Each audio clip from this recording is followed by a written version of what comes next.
Coming into this season, Mick Schumacher looked like he was going to be the shining light of this Haas setup in 2022. After 2021 saw him constantly outperform his teammate, not only in qualifying but in the races as well. Of course, he became a fan favourite because of his work ethic, his tenacity and his positive attitude in a really tough drive for a rookie season. And of course, it looked like Haas were going to commit to him as their future long-term driver. It looked like they were going to build the team around Mick Schumacher for the foreseeable future and try and get absolutely everything that they possibly could out of the German driver in Formula 1. But after another really tough weekend in Monaco, his Formula 1 career has kind of been put under the microscope a little bit, and people are starting to question whether or not he might lose his seat at Haas and where he might go from there if he does so. So let's delve into that a little bit. Let's have a look at Mick Schumacher's season so far and how he can save this 2022 campaign. But to talk about 2022, I think we have to put in the context of the 2021 season, because it was a very up and down season for Haas over the course of the year. We have to remember that Mick Schumacher came into a team that was in dire need of reshaping. At the 2020 season end,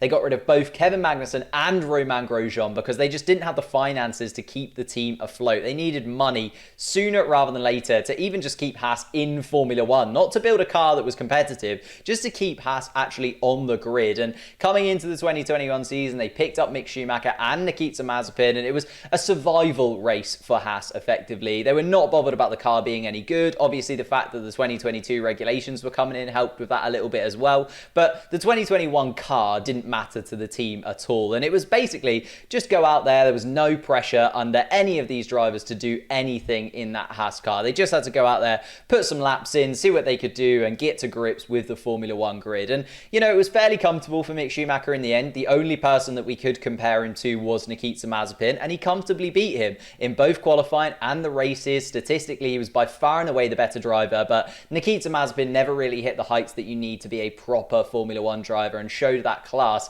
needed to stay on the Formula 1 grid. And, you know, Mick Schumacher effectively did what he needed to do. Whereas with Kevin Magnussen coming into the team, that completely changes the goalposts for Mick Schumacher in terms of this 2022 season. Like, if we look at it statistically, last year, Nikita Mazepin didn't put up any fight whatsoever. You just have to look at qualifying where Mick Schumacher was nearly a second ahead every single time around. It was absolutely ridiculous. Kevin Magnussen comes in and poses a completely different challenge to Mick Schumacher. He's a more experienced driver that is coming into the team and resettling that structure, trying to bring them forward into these 2022 regulations, and has come in with an absolute bang. Like, if we look at the statistics of it, Kevin Magnussen's average qualifying position is 11.14, which is actually worse than Mick Schumacher's qualifying position of 11th, but it's Kevin Magnussen in the race that has really stepped up. He average finishes in 11th position, so it's just about on the edge of those points a lot of the time, but obviously has been able to pick up 15 points over the course of the season, even though those haven't been in the most recent races. Towards the beginning of the year, when he had that option available to him, picked up those 15, whereas the average race finish for Mick Schumacher is all the way down in 14th place, and of course not picking up any points over the course of the season so far. So the fact that Kevin Magnussen's come into this team for 2022 has completely changed the landscape and completely changed what we're expecting from Mick Schumacher, because now he's playing the catcher rather than being the driver that is ahead all of the time in that Haas team. Which on top of that, because of those 15 points, means that Haas don't see themselves as this backmarker team in 2022. Those 15 points have carried them to 8th place in the Constructors' Championship right now, just a couple of points off AlphaTauri, and keeping themselves ahead of an improving Aston Martin team and quite a drab Williams team that's had some flash incredible performances from Albon, but really haven't been up to the standard of the rest of the field. But suddenly there's a little bit more pressure on Mick Schumacher. He's one of only 2 drivers not to pick up points this season, and honestly we have to look at his mistakes because of that. If we look at Saudi Arabia, he obviously doesn't take part in the race itself because he hits into the wall in qualifying.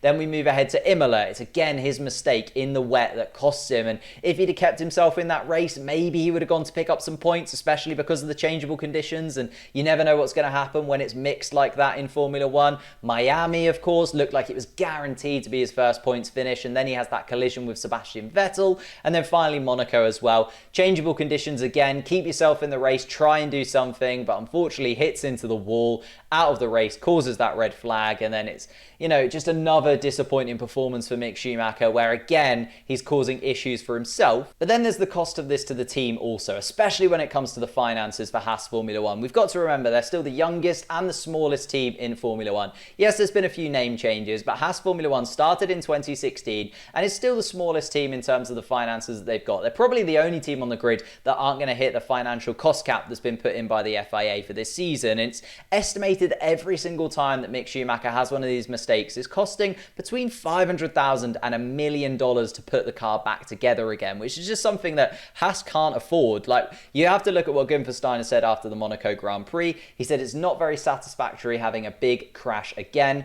We need to see how we can move forward from here. So it's clear that, you know, he wants to move forward. He still believes that he can get the best out of Mick Schumacher in that Haas car, but he can't afford to lose too many more points or parts in this 2022 season. So what does Mick Schumacher actually need to do? And I think there's a couple of drivers on the Formula One grid right now that I want to compare Mick Schumacher to in this 2022 season. Because yes, you can compare to Kevin Magnussen, but I think it's easier to compare him to Yuki Tsunoda. Obviously, they were both rookies in the same season last year. Yuki Tsunoda obviously came into Formula One with a lot more expectation because he was in a better AlphaTauri team, because he was expected to score points in that AlphaTauri team, even though he was in his rookie year. It was very up and down for Yuki, but actually stepping into the 2022 season, Yuki Tsunoda's taken a massive step forward. He's been really, really impressive and has quietly gone about his business really, really well. And I made a video about it a couple of weeks ago. I'll link that in the description down below to how well Yuki Tsunoda is doing. Obviously picked up 11 points over the course of the season so far, joint with Daniel Ricciardo ahead of the likes of Fernando Alonso, his teammate Pierre Gasly, Sebastian Vettel in there.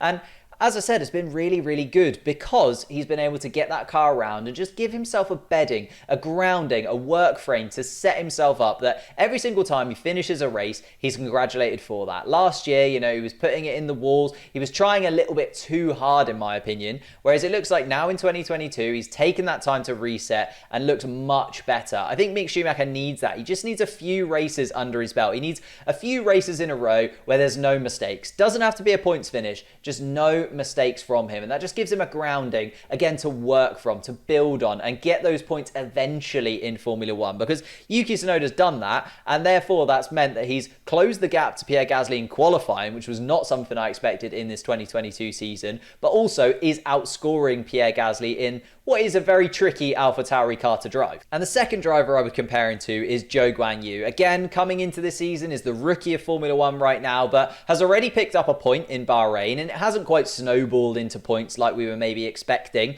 especially as Valtteri Bottas has picked up 40 points over the course of the season so far. But what Zhou has done, and what's impressed me about Zhou, is, again, that consistency, that grounding, that level-headedness that you see from him every single weekend. Yes, you know, he's not pushing the envelope of the points every single time around, but he is getting the car home. He's making sure he feels comfortable in that Alfa Romeo car. He's getting to grips with Formula One. He's understanding the tracks that are in front of him. And, you know, eventually that will click together. Once you're comfortable in a car, once you understand the track that is in front of you, once you're at one with the car that you've got, you will get points in Formula One. It will just come to you. It will just click one day. And I think that is going to happen for Zhou over the course of the season. And I think that's what Mick Schumacher also needs to be aiming for. And in fact, I think Mick Schumacher kind of needs to be aiming for finishing in front of Zhou in the Drivers' Championship. I think that's his real goal right now. Yes, I think he needs to get in front of Albon in that Williams, because that Williams car is nowhere near the level of the Haas car this season.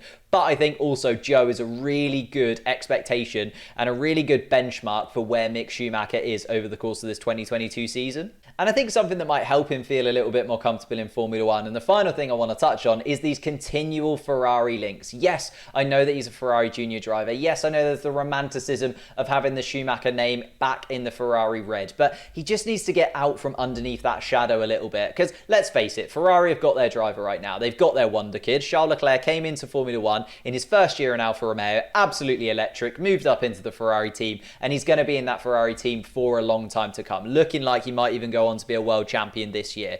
You know, they've got Charles Leclerc. Mick Schumacher doesn't need to worry about stepping up into that Ferrari setup as soon as possible. He doesn't need to go into Ferrari right now. And actually, he doesn't have a Haas contract for next year yet. So he needs to guarantee himself a position in Formula One, let alone a position in one of the top teams for the future at this moment in time. And I think Mick Schumacher, as much as the links to Ferrari are amazing for him, adds additional pressure that he just doesn't need right now. He doesn't need that pressure when he's trying to find consistency, trying to find his way in a brand new car for the 2022 season, where he hasn't really had much of a Formula One experience in 2021, apart from racing one other driver at the back of the field. You know what? I really like Mick Schumacher. I really hope that he stays in Formula One. But it's going to be tricky, especially with all these links to Ferrari. But that's just my thought process. I genuinely think that the benchmark right now for Mick Schumacher is trying to get in front of Zhou, and then if he can, maybe trying to sneak up to Yuki Tsunoda's level, or at least trying to hit the level of those two drivers right now on the Formula One grid. But that's just my opinion. I'd love to know your thoughts in the comments down below. What can Mick Schumacher do to change around this 2022 season and save his season a little bit as it comes to the second half of it? Let me know your thoughts whilst you're there. Leave a like down there, subscribe if you are new to the channel, and I'll see you next time.